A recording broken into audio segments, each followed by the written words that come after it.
Good evening, everyone. Dr. Mom here. Moving forward, moving on. Hope everybody's doing well. I'm a little tired. Mondays, I'm always tired. I get up because I sleep a little bit on the weekend. And so I'm a little bit tired usually on Monday. But I thought I would check in. We are on video number 91. That is crazy. Can you guys believe it? I can't believe it. It just seems like it went fast, but we got a lot accomplished, right? A lot of things changed. I think the really exciting thing is we have done this together, and so we reached a goal together. I mean, it's going to be 9 days, uh, and it's changed my life profoundly. I mean, gee, moving into a different place. So it's pretty exciting. Um, Today's topic is I thought it would I've been listening to Lewis Howes, and he had on there a gentleman by the name of Chris Voss. And he it seems like now he's teaching at a university, but he was in the FBI. I believe he retired from there as a negotiator, a pretty high level, and I believe he's in LA. He's written several books, and he's fascinating to listen to. Um, so with Lewis Howes, he was just talking about how important it is to listen. It's a huge skill, and I believe that as well. And it's not always one that I've mastered well. So I found the podcast that I watched with Lewis Howes very fascinating because it made me look at listening skills a whole lot differently. And I also saw where I probably got myself in trouble, even in interviews, by not listening as well as I'm thinking about what I'm going to say, right? Um, it's just amazing. He's amazing. Now I did also I had some credits on my Amazon audio account, so I was able to get his audiobook, and I did start listening to it today. Um, it's about 6 hours long, so it's going to take me a lot to get through it. It's interesting. I haven't got to the meat of all of the listening yet. He's talking a lot at this point of cases that he negotiated, some pretty high level cases where he negotiated people down from hostage situations, which is really intense. So, and he talked about, I believe he went to Harvard, and he met with some of the people that teach negotiations, and he held up pretty well. And it's all about listening. And I think another element is reading people. So it seems like, he's extremely good at that. And that's what if you get a chance, I would recommend his book. It's Negotiating if your life depended on it. It's really good. So he talks a lot about mirroring, how you mirror people. It's just really so fascinating. I feel like you could use it in business. You could use it as in your family life. It's a good professional development, right? Very good. So on his topic on mirroring, he says, we fear what is different and we flock together to what is similar. And that's what mirroring is all about. I think it's making a person feel more comfortable. So having good listening skills and being able to understand really how to negotiate with them is paramount. And he's saying that, so he teaches, or he must run an academy or something where people come in and learn negotiating skills. And he says women are by far superior negotiators because they have empathy, and it's a different kind of empathy. So I just started reading it or listening to it. So you could either Google it on Lewis Howes, which is good, with Chris Voss, or download the book if you're super interested in it, because I like the psychology of reading other people, um, learning to negotiate, listening to other people, and things like that. So I did also thought I did download a couple articles because for some reason I thought it was a good skill to know how to listen to other people. And this article is how to really listen to someone you don't agree with. And I thought it was pretty fitting nowadays because we're so politically divided. And I feel like even maybe religiously divided in ways. We're divided in a lot of ways, almost in hateful ways, almost in really emotional, driven ways where even if somebody says something negative about a politic you don't believe in, it just upsets you terribly bad. And so I thought this was a really good article about maybe how to listen to someone that you don't really agree with. I'm just as bad as anyone. I'm horrible. I try. I've gotten a little more emotionally intelligent, so I try not to talk about those issues that I think will be um, get into a fight or something. But we should be able to, right? I mean, if we train ourselves in how to do it properly, maybe people will think that you really do understand them. You're not trying to argue with them. You really care about them and you want to listen. You want to listen to their point of view. So this is a post from Israel is the author's last name. Uh, it seems like it's on some TED Talks or something, is what it seems to be driven from. But um, so think about a time when you felt misunderstood by somebody. Uh, you can relax. Let's see. Did you defend yourself, correct them, or simply disengage? Regardless of your response, you likely didn't feel comfortable with them. And I would say for me, more nowadays, I probably just disengage. Because, during the elections, everything, I heard some things, or, not on one side or the other. And so I don't really want to fight with them. So I just sort of disengage, right? Um, and I don't think some of the people that were voicing their opinion against my beliefs, I don't think they wanted to listen to my point of view. I think anything that I would have said would have been probably ended in a fight. So I could feel that. So, and I don't want to ruin relationships. That means more to me than proving my point. Nowadays, I just, I see things from a whole different perspective, and I care about people. So I don't want to ruin relationships. Now, think of how often, no, think of how it feels when you're misunderstood by somebody. Um, or think about when somebody's a good listener and you talk and you feel like they understand you, right? So what does it make you do? It kind of makes you relax and you want to open up and good. Hey, Cheryl, good afternoon. Nice to see you.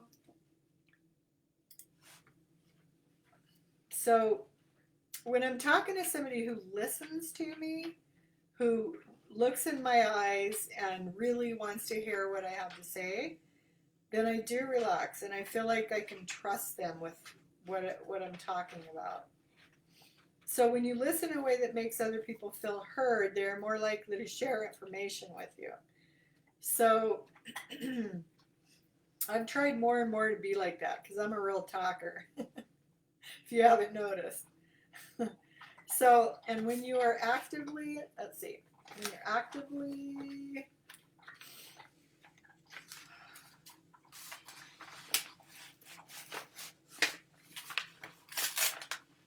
or just,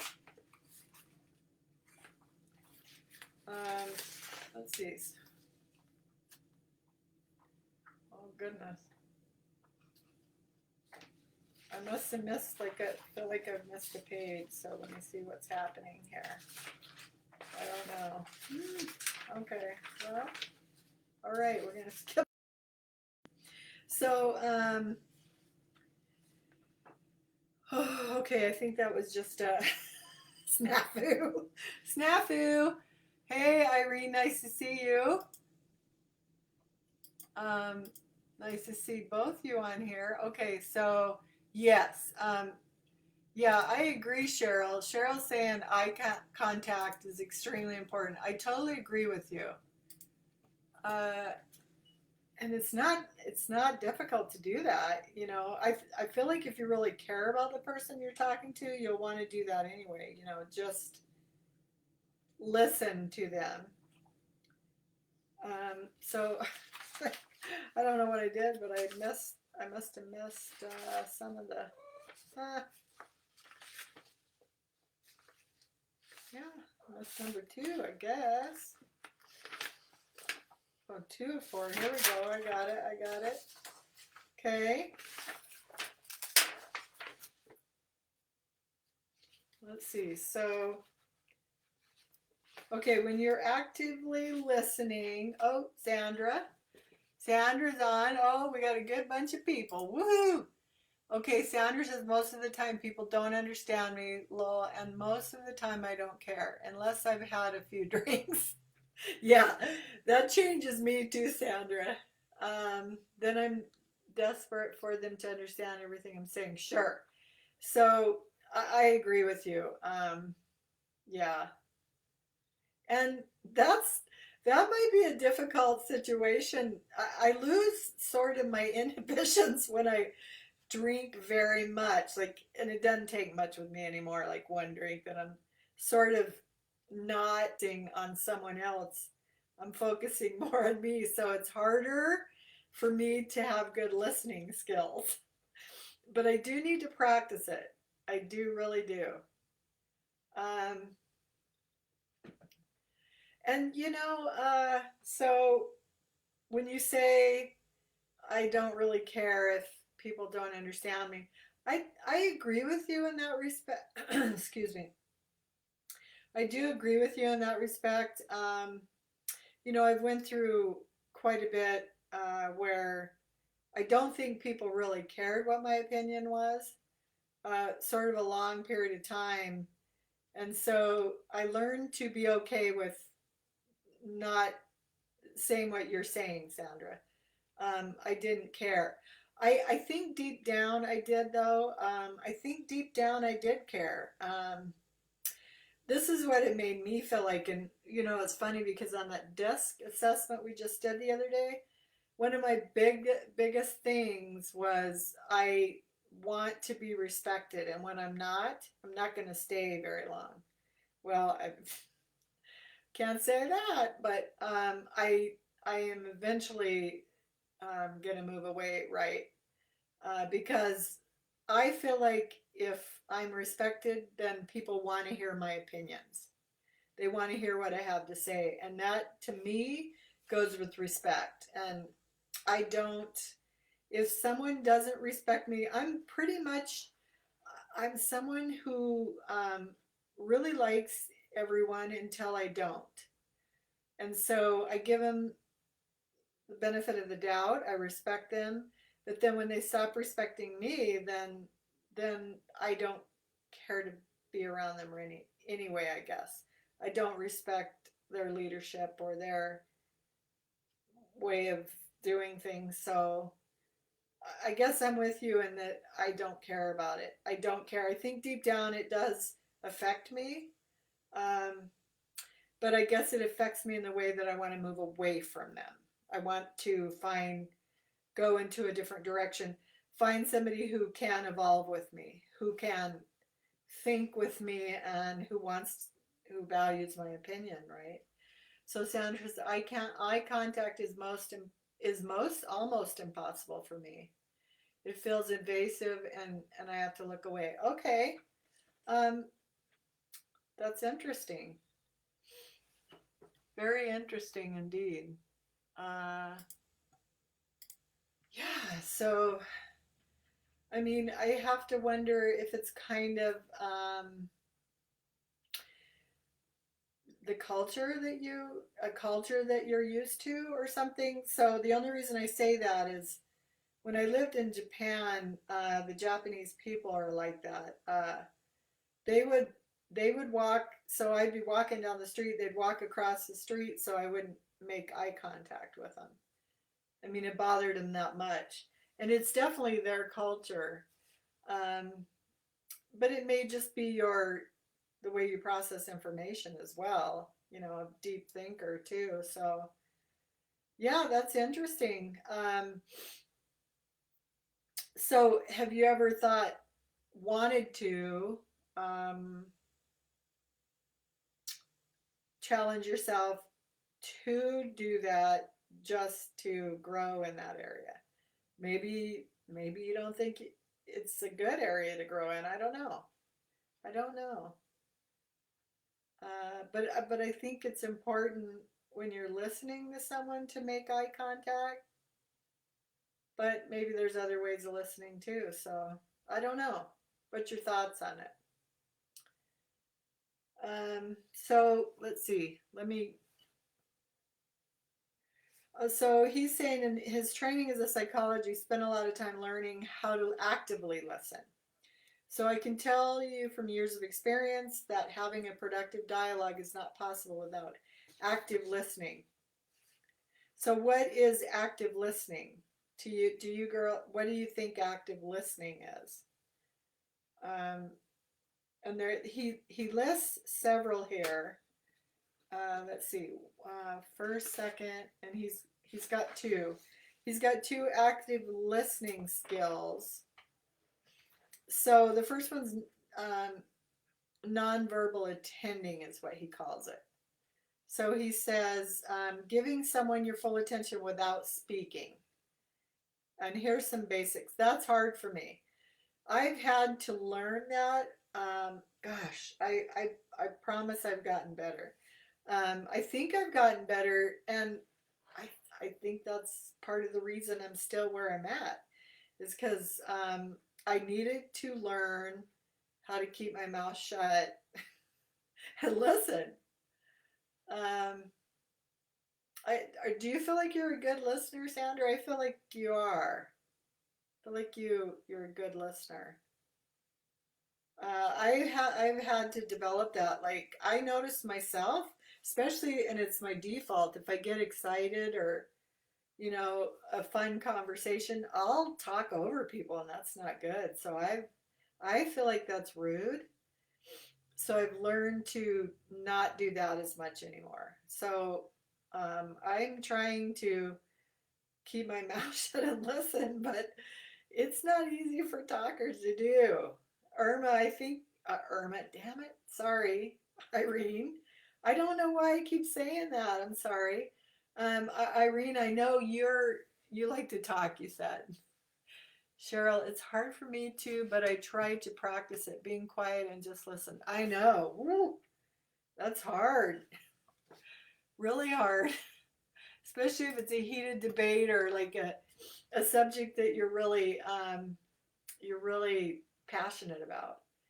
So Sandra, when I keep my mouth shut, when I keep my mouth shut, it's good to hear it from someone else though. Thanks for that. Okay. Hmm. Okay, let's see. So, active listening, keeping your body open to other person.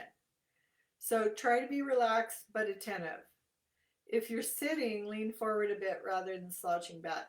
This is interesting also. This Chris Voss, who I was talking about, who the book, yeah, else, yep, I figured that, yeah. Yes, Sandra, I got that part. So this Chris Voss, and when he's talking about marrying, um, this reminds me of, I don't know, when I was doing, looking at, I was talking about dating and men in the gym and things like that. Um, it, the studies that I've seen is, when somebody likes you there, if they're mirroring what you're doing. You could be standing or leaning or whatever, and sometimes they mirror you, and that's actually something to look for. Not that I really care anymore. I've gotten to a good place, but I think I'm very interested in this Chris Voss was really interesting, and I'm really interested in um, group individual behavior, things like that, studying other people, learning, listening, learning nonverbal attending and things like that. And so when you open yourself up to someone, um, you really are more attentive and you're looking towards them, and probably setting up and things like that if you're very interested. And it's a way to act like you're interested, I guess. So there's the eye contact again, Sandra.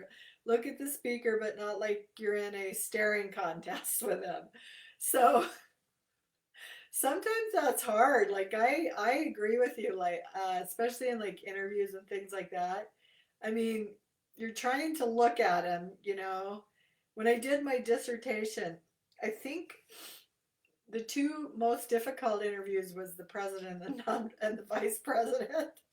And the president's actually was comes from a lawyer background, so it was super intimidating. But I had to act like I knew what I was doing. So I had to hold eye contact, and I'm telling you what, he's got the best listening skills.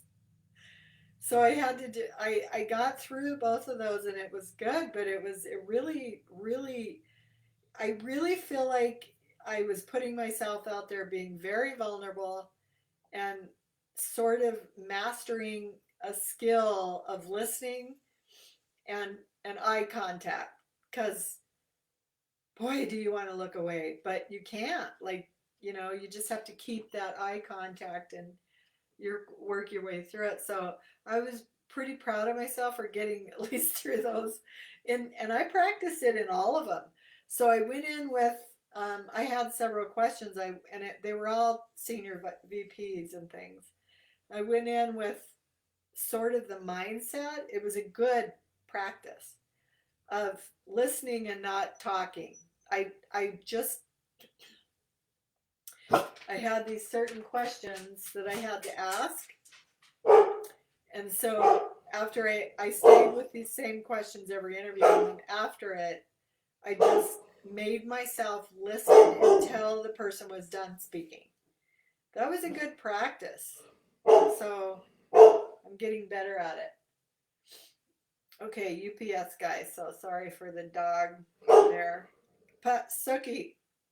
Okay, use simple gestures to communicate to the other person that you're listening and encouraging them to continue.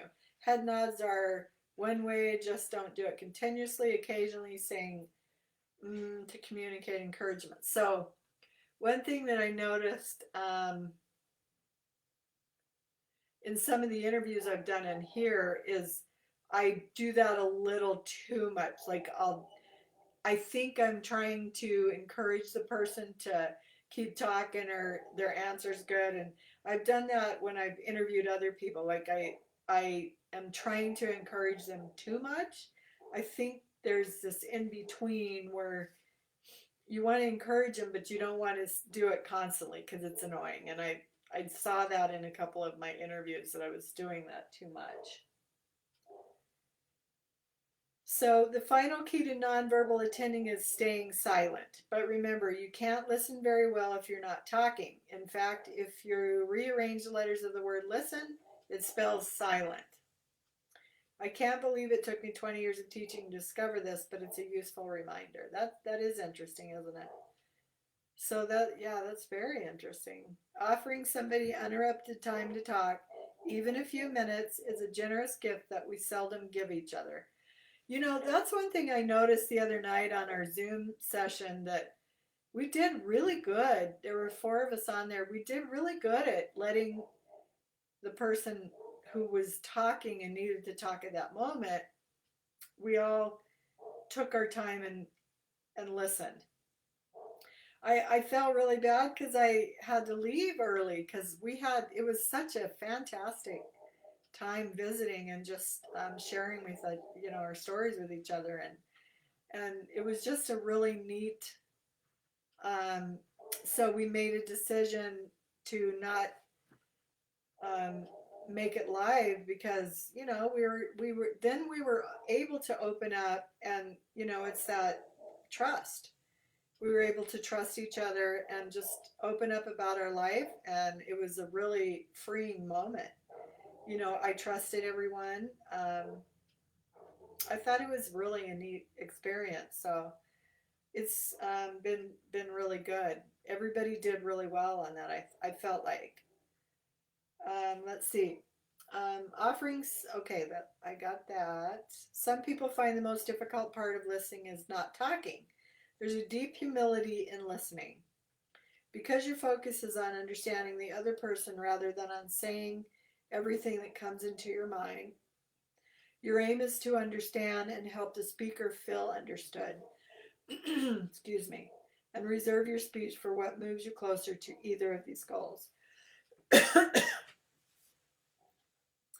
Yeah, I feel like there is a time for listening, and there's a time for talking or interjecting or something too, as well. Kitty's standing up.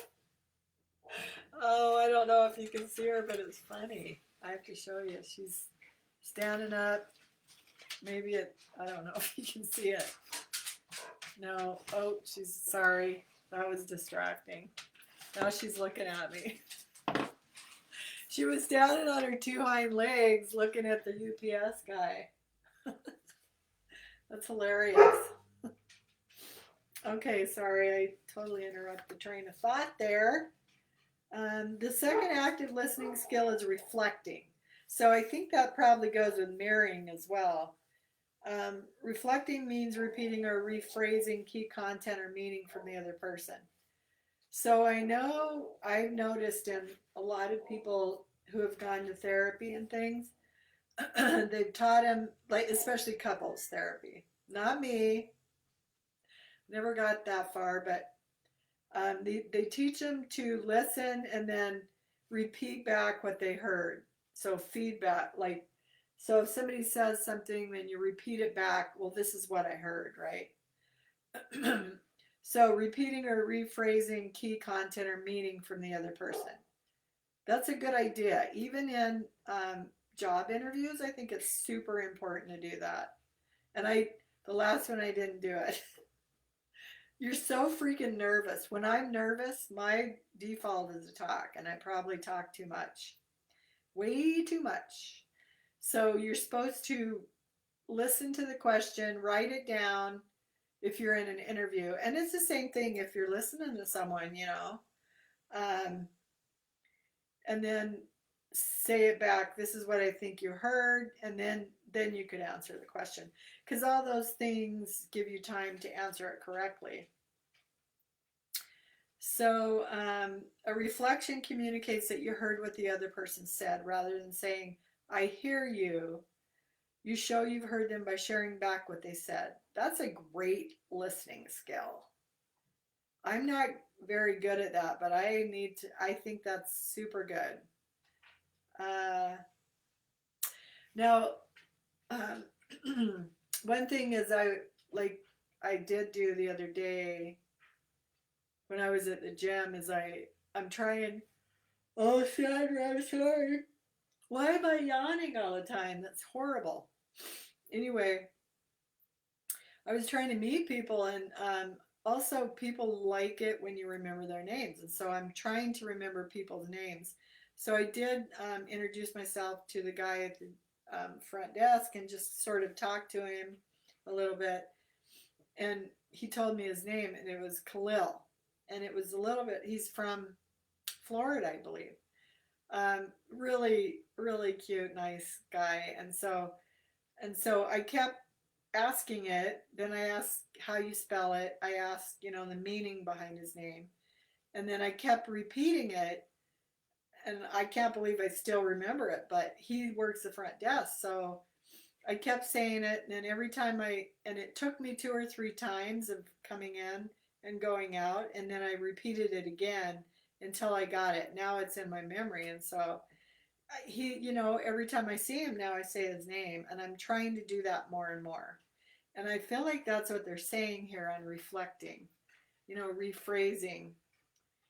Um, Rather than saying, I hear you, you show you've heard them by sharing back what they said. It also confirms that you've got an accurate understanding of their thoughts. That's a super good way, super good way. It's a good thing to practice. I'm going to have to practice on my coworkers. Now, this is what I think you said. They're going to be going, who are you? If you're a little off target, it gives them an opportunity to correct you. So this can be useful if you didn't quite understand what they were saying. Now, I do that usually, and usually it's if somebody gives me something to do, or, a, a project to do, I do always repeat that. And I always have to know sort of the goals uh, and when they're due, priorities, all that kind of thing. So Sandra says, the first time I worked in Florida, my boss's name was Cahill. Cahill, oh my goodness, a Bushama. Wow. Yeah, so I think it's Khalil. I think it's maybe Kallill or something. So it's pretty similar. Yeah, that was amazing. It took me a while to really get it down.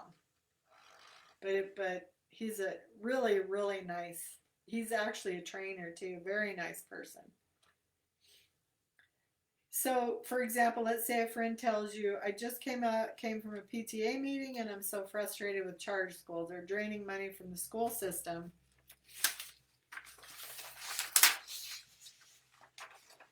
With, let's see, which is two. Okay, boy, I got these all backwards. Already stretched. So we don't have the funds to support students and teachers, plus they're weakening the teachers union. I wish the charter school parents would put up all the energy in supporting existing schools instead of creating new ones. So they're just giving you a scenario. Okay, Irene, let's see. I remember names by associating physical attributes. That's good. I could not remember the Eagle Glen Fry's name, so I thought of a Glen I know holding a bag of fries. I know, and that's a good memory technique anyway, is associating with stuff like that. That's hilarious. I do that too. Um, oh, Cahill. Oh, okay. Khalil. So Khalil, wow. It's pronounced the same as the guy I met. That's interesting. Boy, I definitely didn't ask how it was spelled, but so it's almost like the H is silent in a way. That's interesting. This guy is probably only in his early 20s, so I don't know if he's the same one, but maybe they're related because I'd never heard that name before. Um, a Bushama. Wonder what is that? Um, what do you think that nationality is? Is that African? Not to be weird or anything, but it kind of seems like it might be. Anyway,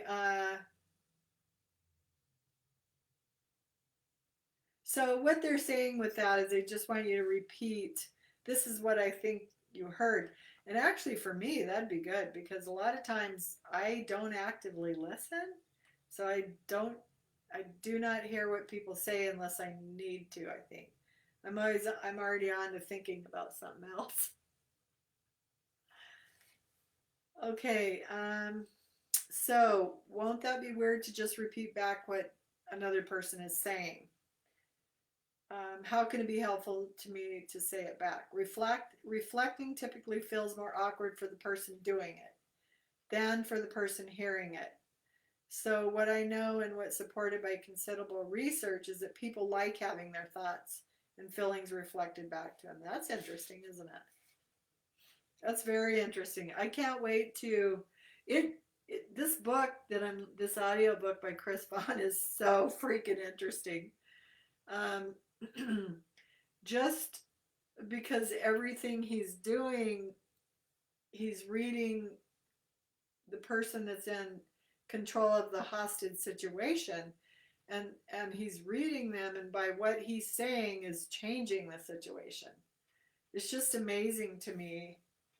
And I feel like that's a little bit of psychology as well. You know, you're kind of reading the person, but you also know, um, I don't know. I think it might be wordsmithing as well, or maybe even reflecting. You know, and marrying is a good analogy for it as well. Pretty interesting. So don't just repeat them back word for word. Use fewer words and summarize rather than transcribe. I call this nuggetizing. Get the nugget of what they're saying and say it briefly so you don't interrupt the flow. Focus on something that seems meaningful to the other person. Pull out an idea that gets to the heart of what they're saying. You could preface your reflection with one of these. I hear that you're saying it sounds as though, so. The crucial role of reflection is to help people feel heard and to make sure you understand them. It's more important for you to simply be present than to be brilliant. That's so true, isn't it? And that's what I feel about what we're doing, you know, and the videos we're doing and like the challenge as people come in. That's why I think it's important to learn the listening skills and to really listen because, you know, I would assume people are coming in with the intent of learning something, you know, and I think one of the most valuable things that we can do is listen to them and help them to feel understood so that they're trusted. I mean, that's the whole element of helping other people, I believe. So the third active listening skill is asking open-ended questions. So you're going to find that in a job interview almost every time. Especially they like at the university they like to use um, scenarios, put you in a scenario, and so that you have to almost play out a story, you know. So there was a couple times I messed up on that, but I mean it's all part of learning it, right? So as you listen, questions will pop in your head, and you want answers. So while asking questions is very appealing, they have the potential to interrupt the other person's thinking. And that's what I was terrible at, is just like they were in like this talking mode, and sometimes I'm trying to work on that, but what if they talk too long and they don't make a point and you're like, I don't know, that's so hard for me. Sometimes I've had to cut people off because I'm like, oh my goodness, my brain's gonna explode if you don't make a point here pretty soon. I mean, you girl, no, none of you are like that, but I have been in situations where I think at a yard sale, and it was probably right in the middle of the pandemic. They probably needed to talk, but I don't know. I don't know. I don't think I'd be a good psychiatrist. Maybe I would, but ooh, that'd be hard.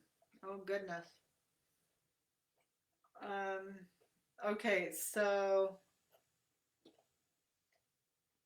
understanding the other person and helping them feel understood provides a strong foundation. I totally believe that.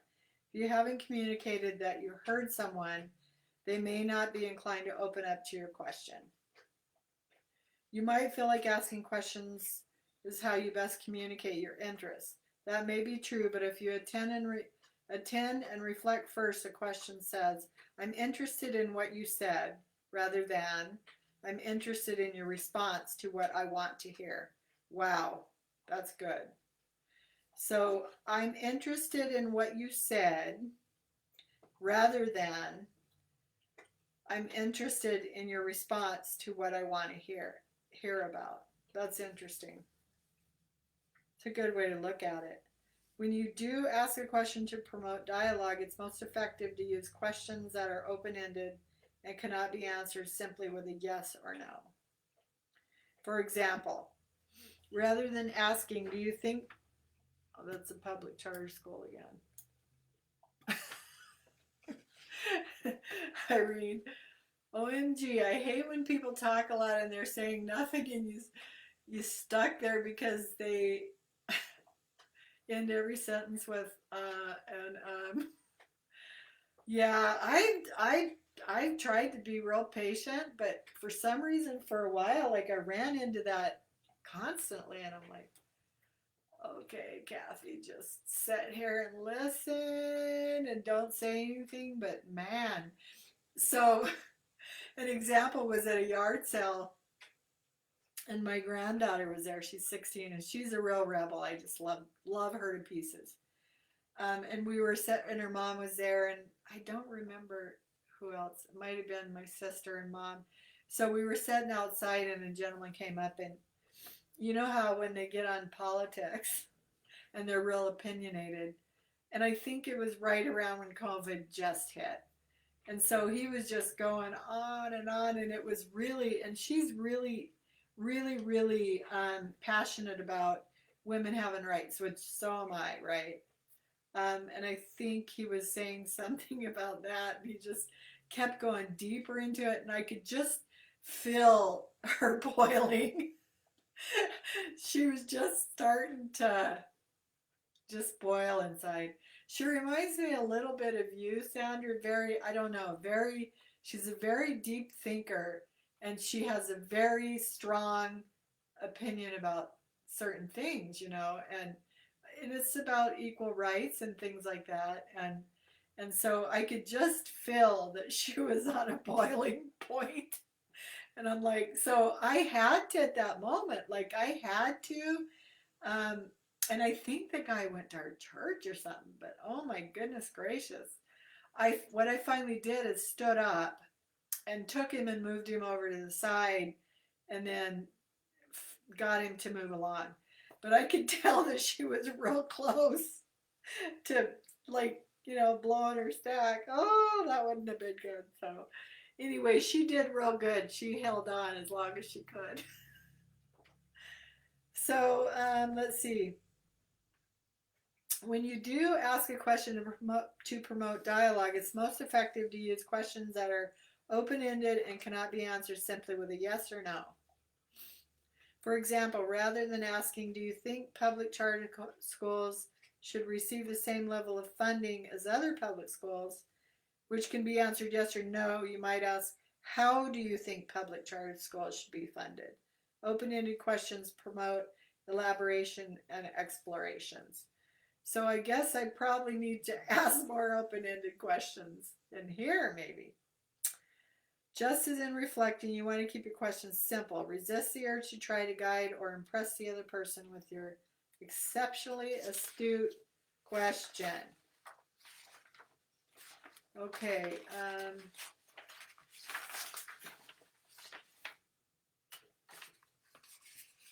So one of his favorites ways to ask questions is simply to repeat back a keyword or with an upward annotation. For example, if somebody says, I just feel like the world is so dangerous, you can say dangerous. By using upward annotation, the word becomes a question. It says, tell me more about how the world is dangerous. That's interesting. I wonder if we do that anyway, sometimes. Just because you might hear a certain word and you're kind of like, wow, can you talk about that more? It's important to stay neutral in both tone and content. Judgment and opinion can come across loud and clear in your tone, saying, is that where you're going on vacation? Is more um, contentious than tell me how you decided to go there for vacation, which is a statement that's really a question. So it's also important to think about when to ask your question. Don't interrupt other people just to ask something. That's the hardest part, I think, sometimes. So the final thing to keep in mind about attending, reflecting, and open-ended question is that these tools are intended to help promote understanding by developing greater connection. So also maybe if you're thinking about how you're listening, how to listen while you're talking to maybe even somebody that you totally disagree with, their politics, right? Or religion or something. I don't know. Maybe you can just be thinking about how can I understand where this person's coming from? You know, why is this person coming from this different point of view? Is there something behind it? Gosh, for some reason, I'm reminded of something, and now I can't think of what it is, but some it's exactly what came around. I listened long enough that I'm like, oh, well, that's why they're coming from that point of view. But I don't remember what it was. So I think, especially in today's times, man, gosh, people get upset about stuff. So I think instead of getting upset, it is best just to pass it off, probably. Instead of, confrontation, how can we say it to try and understand it?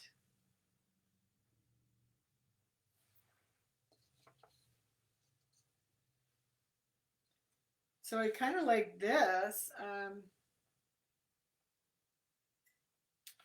This one says a good way to do it is to choose the right time and place. So, yeah, that's one of it. I mean, the right place probably isn't um, on Facebook. I try not to get involved in any of that because I just don't want to be. That's not.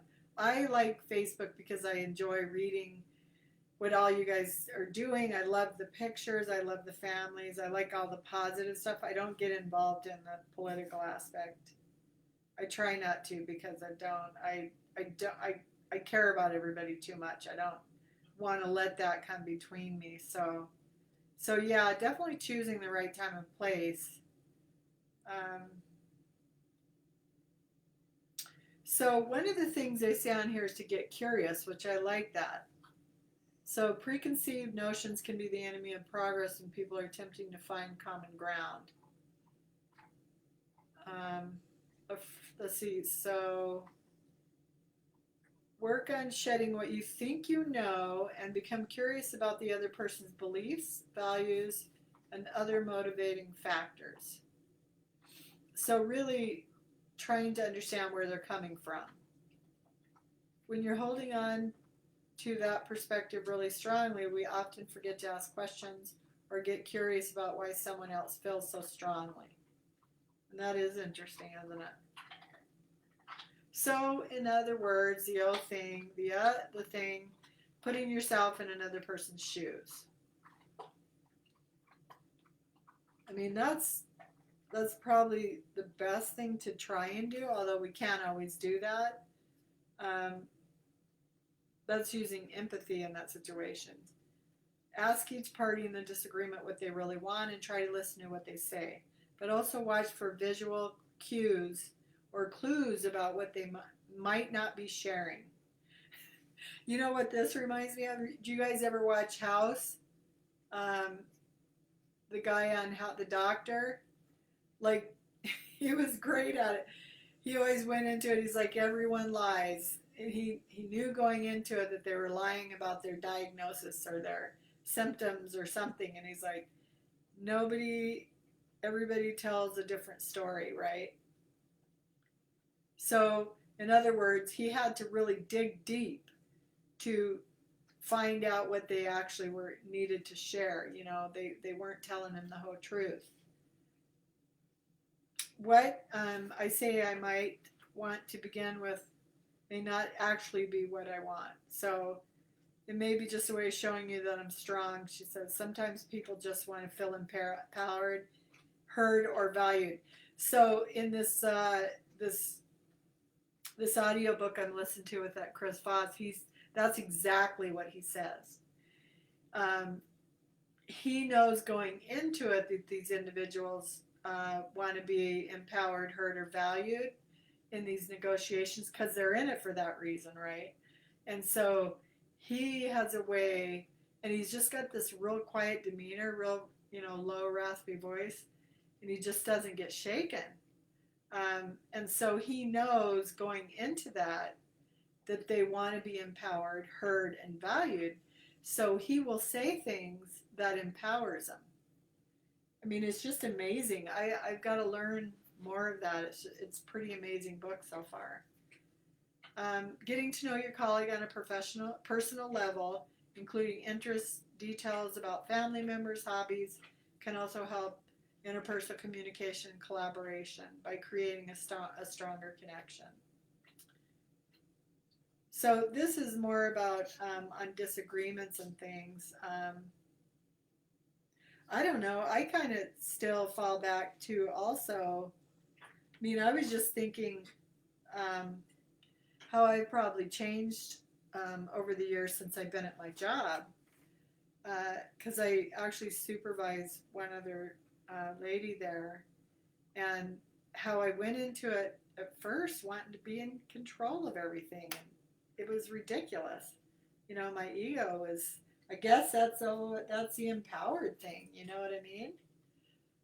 And so, like, I was trying to set her up with all these goals of getting education and becoming me, I guess.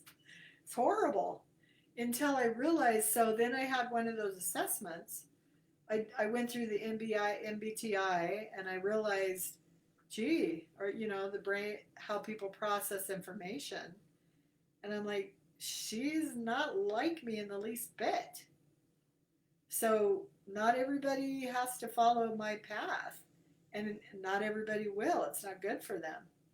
So I stopped trying to set up her goals to be me, and I really, really started listening to her, and she was fine where she was at. She liked where she was at, she was comfortable. And she did actually even take a class, but she ended up not staying in it. It just wasn't for her, and that's okay.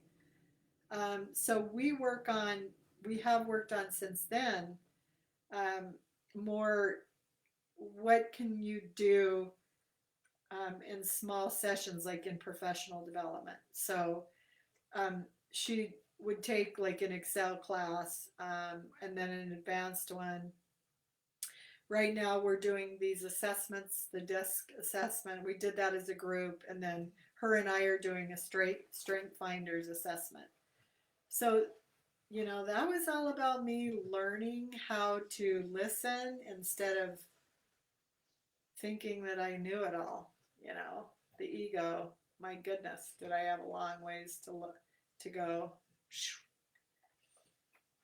that old ego again that we talk about all the time, huh? So, goodness, do you guys have any additions or um, times that you could share that you either listened correctly or didn't listen well, or examples?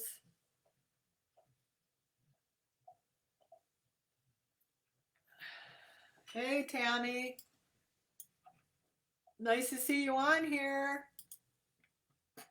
And you guys all, I think I sent, I don't know if I sent, now when I set those Zoom meetings up, I don't know who I'll send them to.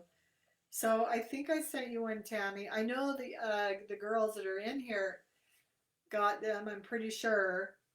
if there's somebody you want me to send it to, I don't know if we should invite all the friends on here. If it would be overwhelming. Sorry, I'm late for class.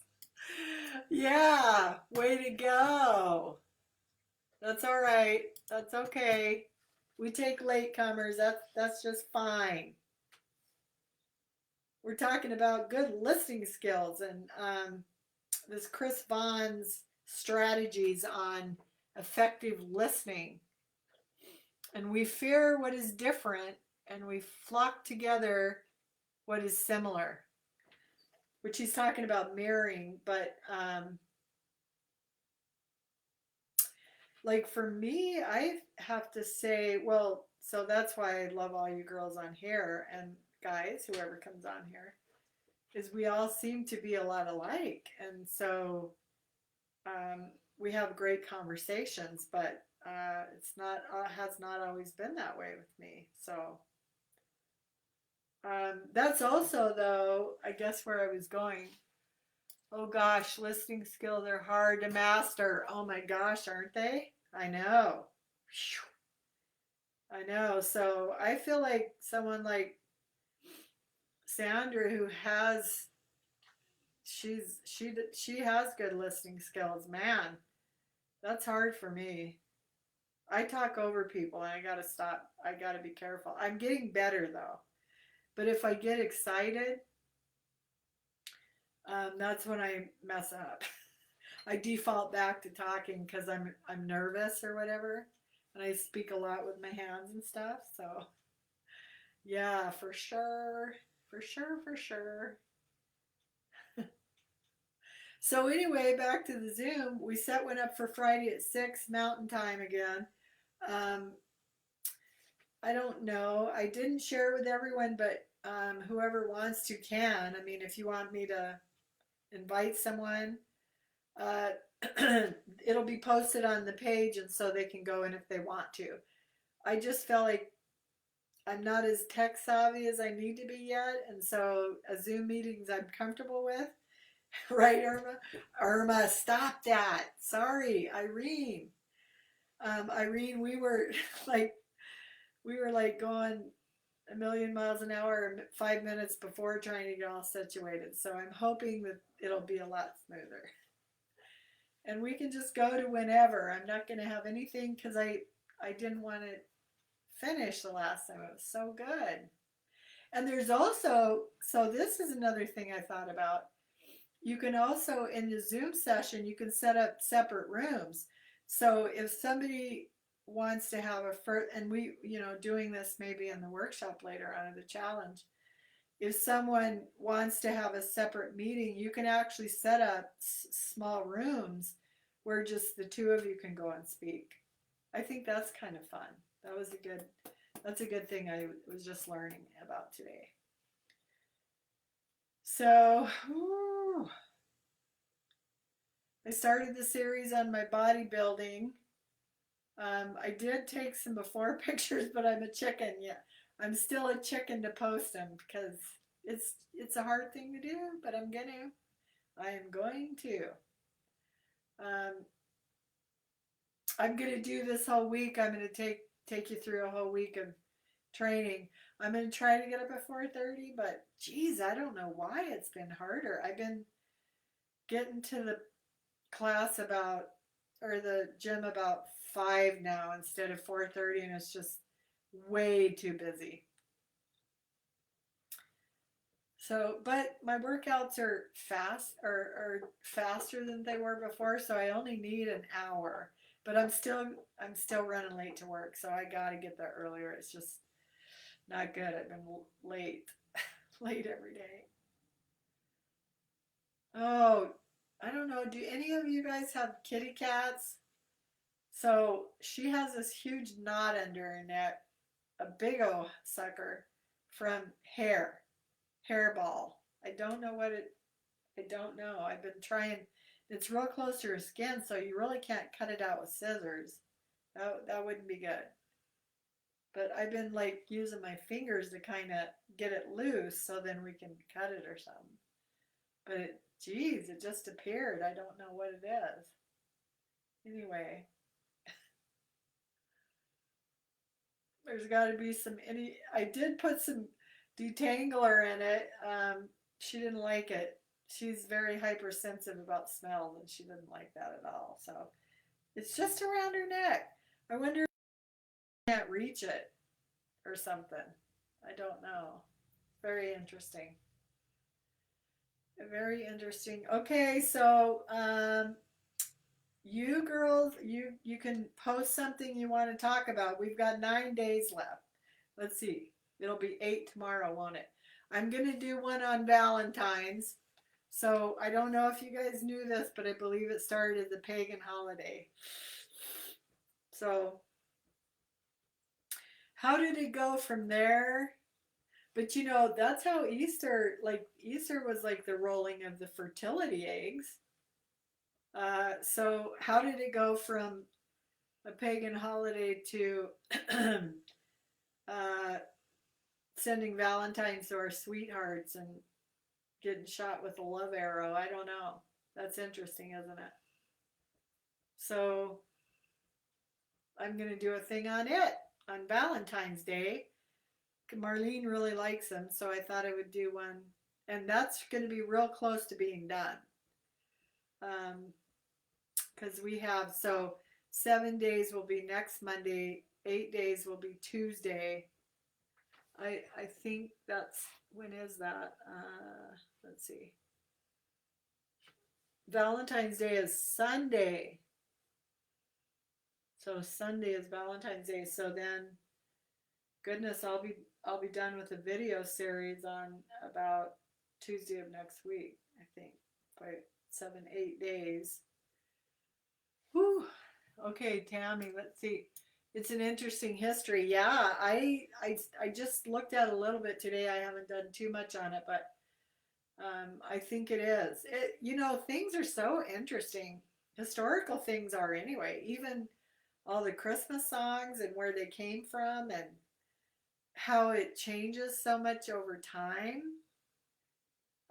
It's pretty amazing how it changes, and I think mostly how Christmas, because of the retail market changed, and maybe that's Valentine's Day as well. I mean, think about it. Look at how much marketing goes on with that. How many Valentines they sell, and that's a huge market. Um, and candy and flowers, and so I don't know, but is that where the history came from? Is it turned into marketing? I wonder. That's pretty interesting. But if you have any other subjects that you want to talk about, just put them in the comments and I'll research them. If not, I don't know. I've got to I've got to study bodybuilding poses so I can at least try to suck in my stomach and make my muscles stand out and my legs. One thing that's interesting, I don't know, and it wasn't before like the last couple of years, like I'm starting to notice my skin is like kind of getting weird. And that's what, one of my trainers, he's like, well, the only thing I think we have to worry about is like the loose skin. I think he was being nice, but so my whole thing is I'm going to put myself out there, loose skin and all, and mom belly. And it's mostly in my belly and like in my legs where I can see. I don't know, is it my age? But I've seen other women who are bodybuilders who don't have that. So my whole thing is, if I do this, can I tighten it up? I mean, so if I lose another 25 pounds and get rid of the body fat, then I should be able to tighten it up pretty good. I mean, if that makes logical sense to me, right? Because my arms are pretty good. Now, once in a while, I'll spice something under here and I'll be going, scary, or right here. But I noticed that the more weight you lose and the more muscle you build, the more it tightens up. So I'm going to post it in a bikini just because I think I want other people to do it too. I mean, if I can do it and work do this workout and not if when, then maybe it can help someone else. Sure, we'll see. I haven't posted it yet. I've sure been trying to talk myself out of it. It's a scary thing to do. A scary thing to do. Put yourself out there. It's very vulnerable. But I've been following a lot of the YouTube videos on it. Irene, I know the feeling. Oh, goodness, right? It's just scary. But I've been following YouTube videos, and the ones that get most of the attention are the ones that you just have to get out there and just start doing it. And before and after pictures are amazing. And that's why I also decided just to start posting some of my workouts and my food and things like that. Because it's all about, oh my goodness, like Sandra is saying, you got to get an Instagram and YouTube and LinkedIn and Twitter, all those things, and they all link together. And in order to get more videos and start getting paid, and it's all about, and it's not being popular in the sense that we were, having people like you. I think it's more them wanting to listen to what you have to say. So you really got to hit your target audience. You got to know how they produce films, and that's one thing. Well, I think I'm brave, but we'll see, Tammy, if I actually post it. I'm gonna have to do it here pretty soon because before I really start getting my muscles tightened up, you want some of the belly to show and things. Now, I did notice the key is to wear high heels because it helps your legs look thinner somehow. Um, oh, it's going to be interesting. It's going to be scary though. Woo-wee! That's going to be scary. So I did order a light today, Sandra. She turned me on to a light that you order, and I think you actually it holds your cell phone for videos too. So I did order that. It's pretty reasonable. Like, one of the things I studied on YouTube today is he's like, you need your films to look professional. Now, that's probably a long ways off for me. I'm just going to get through the next 8 videos, I guess. And then this is this reminds me of when I could. So when I wrote in one English class that I absolutely loved, my teacher said, "Don't try to box it into anything. Just be free with it. Just freely think, freely talk, freely whatever you want to do." And it was really freeing. it takes the pressure off of you if you just and this is a safe environment. I mean, even though it is going public, uh, when I do my before video, it's going to be on YouTube and Twitter. So YouTube, I think I'll do an intro right when I'm done with my last video here. I'll automatically switch over there, and I really have to start switching into high gear of building the business. Because that's how you do it. Thank goodness I know how to run businesses. Well, I think I do. We'll see. I do. I've done it before. Oh, Irene, did you lose audio? It must have been you because I'm talking. Now, I don't know. I didn't lose audio. It might come back on, but I don't know. So we are over an hour anyway. I suppose we should skedaddle off to bed, huh? Um, Gosh, I noticed this morning I had all the eggs and the oatmeal, and I was pretty full. Still don't think I ate everything I was supposed to. I'm really a little bit worried about that. I don't want to gain weight back. It's kind of scary. Kind of scary stuff to trust somebody else with your diet plan. You know what I mean? So, okay, guys. I think I have to go to bed. I'm tired.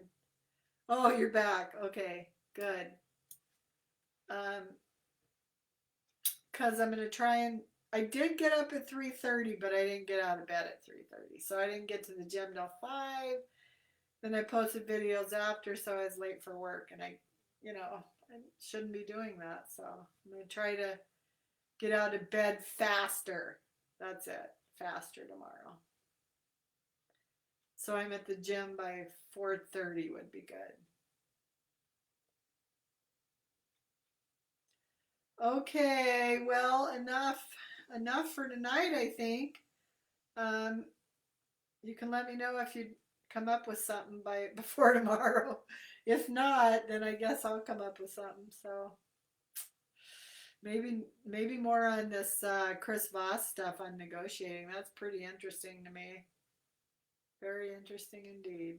So okay, guys. Well, you have a super good night. Blessings to all of you, and I love you. Thanks for coming on and supporting me. We're on the home stretch now. Wowzer. Okay, love you. Bye.